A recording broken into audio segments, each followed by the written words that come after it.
Hello and welcome to the Inside Stories. Joining us today is Kulvinder Ahluwalia, CEO of FCB Ulka India. With over 2 decades at the agency, Kulvinder has seen it firsthand how loyalty plays a key role in building strong teams, client relationships, and enduring brand stories. Hello, Kulvinder. Thank you so much for joining us today. Such a pleasure to be speaking with you. Thank you so much for having me here, and great to be here with you and on all your viewers. Looking forward to getting to know you better. Kulvinder, can you take us back to the day you joined this very agency? It was 1997, so take us back to that. Yeah. So I think it's almost like 2.5 decades now. I still remember the first day we joined. I joined as a star one, what they call management trainee, which is our training program for all the people who join in. And we had people across creative, art, copy, account management, and planning, all sitting in one room for 3 months. So very, very excited to join at that point of time. Did a bit of training and then got assigned to businesses. And the first business I worked on was on Santur. And then I think the big break I really got was working on Tata Motors with the launch of the Indica. So the first years were very exciting, and it's been a great journey. You've been loyal to this network for over 2 decades. Yes. It's a value that is seldom found in the industry that we work in. So how are you instilling this value within the network with the group that you work? So it's an interesting question, and I've always been asked this many times as I've been going through the years with many people. Why aren't you changing? Why aren't you looking out? Why are you still in one agency? Are you losing out? And I think what made me stay behind here was the fact that I got a lot of opportunity to grow. I think when I began my career, I got a lot of mentorship. The senior managers at that time, there was Mr. Ambi Parmeswaran, who was the ED, and Mr. Anil Kapoor, who was the CEO and MD. And I had an access to both of them working on Tata Motors when we began. I think I got a lot of opportunity in the kind of exposure to clients, working with senior client leaders at that point of time. And I think somewhere those things really helped me to stay in one agency. I'd always evaluate, if I give something up, what really am I getting which is better outside? And I always felt, okay, I think if there is growth opportunity within my company, if there are avenues where I can do different things every year, and if that helps me grow, why would I want to change? Cool. Okay.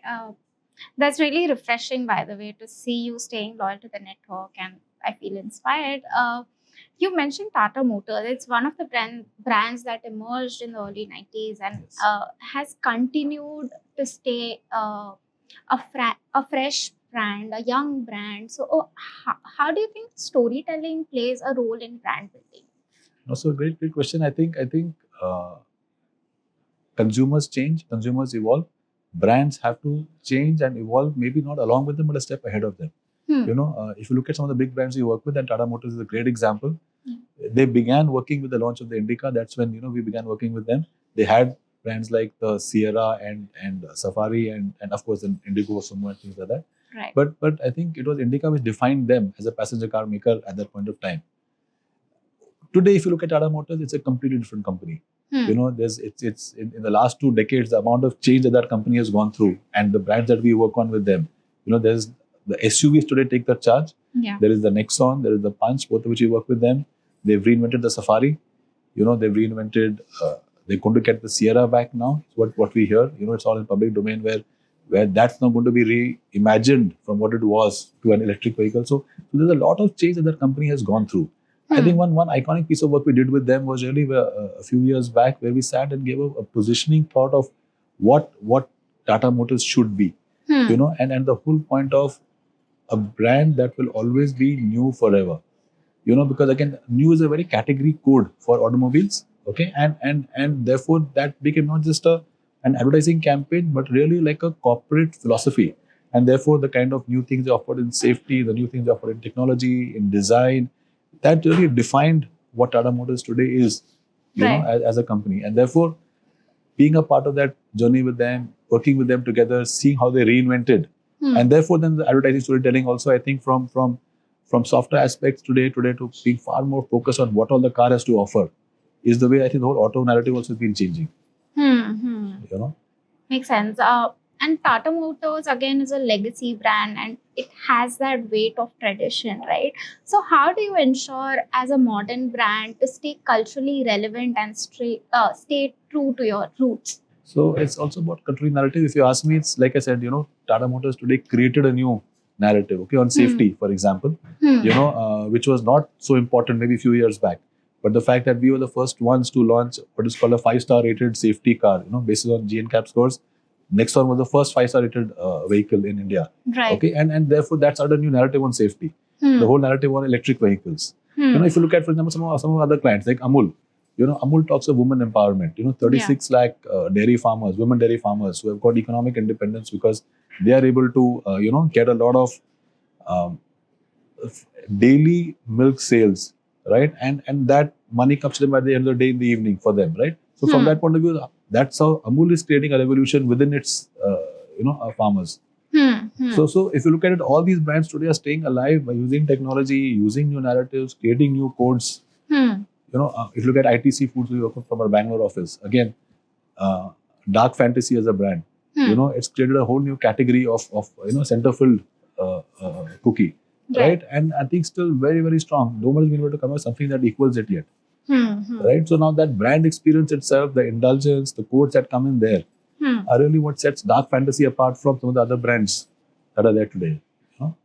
So again, just on your question, I think understanding really what it is that consumers could want, and then setting those narratives out is really what makes brands stay culturally relevant to consumers today. Right. And the brands that you mentioned, Amul, Tata Motors, they've given us such great campaigns over the years. And this was especially in the late 90s, which is often referred as the golden era of advertising. Do you agree, Kulvinder? I think definitely. I think if you look at what we did that time, the Doodh campaign that that was done by us, by Harry, in fact, in 1995. I think iconic work at that point of time, still relevant, we still played. I think that jingle is recalled. Let me talk of Nerolac. Nerolac did a really iconic jingle. I mean, slightly before 90s, maybe 80s. Still remembered. Every word is remembered. If you look at, we did some really nice work. I think maybe early 2000s on Naukri. The Hari Sadhu, again, great. So that era, I think competition was lesser. I think the intensity was therefore, and I also think the media was not so fragmented. So therefore, you had much more chance of reaching out to a larger TG, with a media that is more manageable. Today, with the cost having risen the way it is, media fragmentation, the kind of competition you have, therefore the narratives that you can build are very different. Right. And the challenges that you mentioned, media fragmentation and such, keeping that in mind, how do you bring back the charm of the 90s to this landscape? I just think it's about emotionally connecting, at an emotional level. Let me give an example of some work we are doing right now with ICICI Bank. Okay. As you're aware, this whole frauds today is a big concern, especially telecalling and, frauds that happen, digitally. And we've been doing this for 2 years now. It's a campaign called Beat the Cheats. Tabu, and we use Tabu, and she's seen as in some of her roles as an iconic, senior police officer. Yeah. So we are using her in that kind of an avatar, and we've done it. I think ICICI Bank has never seen the kind of success they've seen in all the internal benchmarking scores that they have with this campaign. So that's something that is it's again today relevant to what people are facing. Okay, and it's also something that we're using some pop culture of Tabu in the role that she has or she's seen as in today's times, and creating communication around that. So the campaign that you mentioned, can you break down the key brand building blocks for me? Yes. Can you list the ingredients that? So 2-3, yeah, sure. I think we approached it more as content, not as communication. So therefore, when you see the films, okay, the films actually depict a real life fraud happening. And it's as if Tabu is trying to apprehend, the criminals or so, the fraudsters, so to speak. So it draws viewers in because it's not built as a traditional sell campaign. It's built in as content. Okay, we've used Tabu as a role that she's seen and is popular, so therefore people don't think of her as, oh, this is an ad. They actually think they're watching a trailer or something of a series, and then the fact that this is something that happens in their lives today, the fact that they go through this and everyone knows the kind of spam calls you get. So therefore that also helps it make it real for them.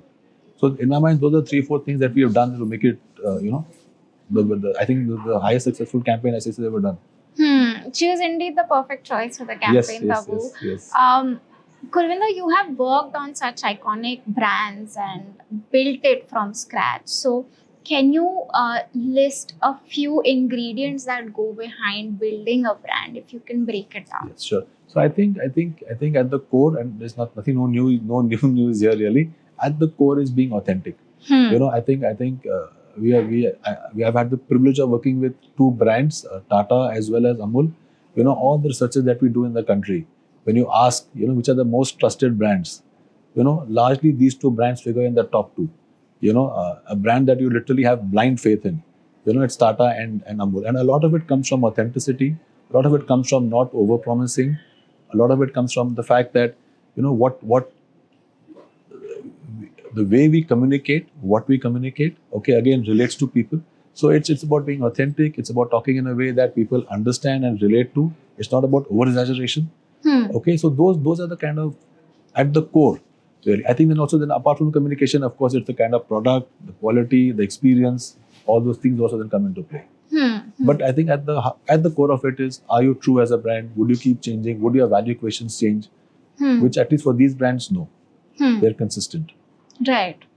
And in the digital age that we live in, we're chasing likes and comments and instant gratification. How do you convince clients to focus on long-term goals?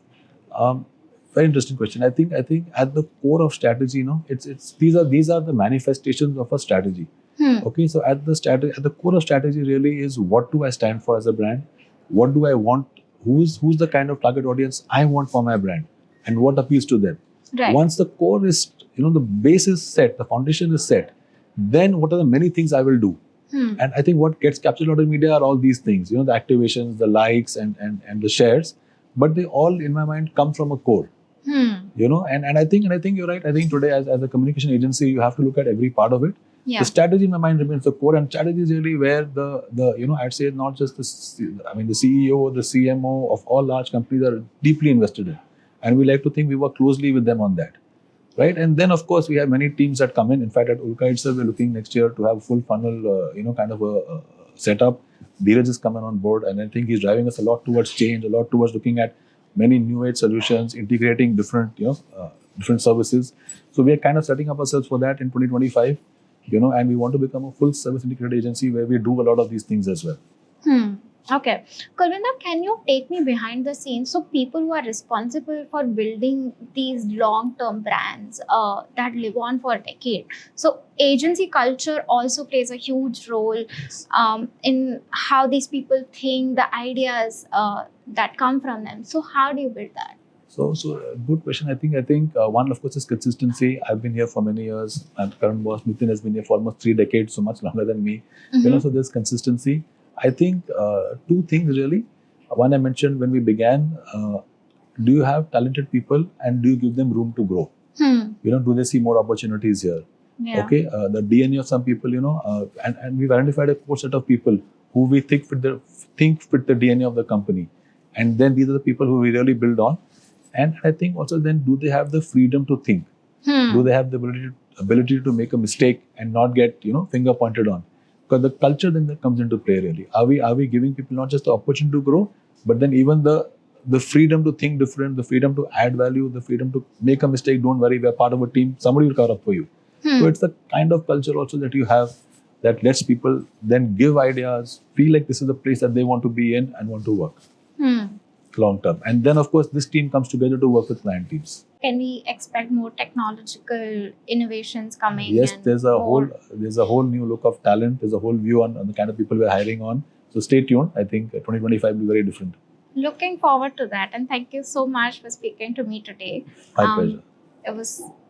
It was pleasure speaking to you. Thank you. Great. Thank you. My pleasure.